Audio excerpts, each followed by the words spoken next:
Alrighty, Alan, here's 347. Give you a description of this combination. Got AFR heads on it. Custom ground hydraulic roller.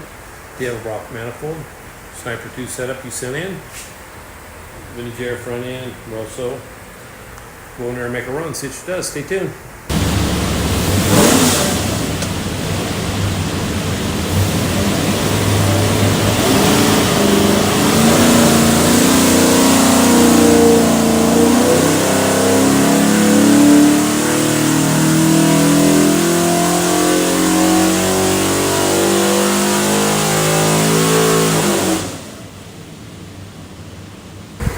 Alrighty, 3,600, 407 foot-pounds of torque, peak torque 442, peak horsepower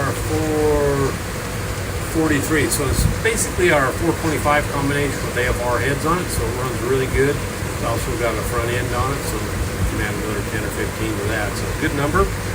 Show you a couple things here. When you find your engine, receive it, you'll find this thing that looks like a credit card. It's a USB card full of technical information. On the engine will be this tab. You'll have your engine numbers, motor specs. That engine number is the easiest way for us to look up. Flip it over. It's got a QR code there. Take some more tech stuff. So have a great day.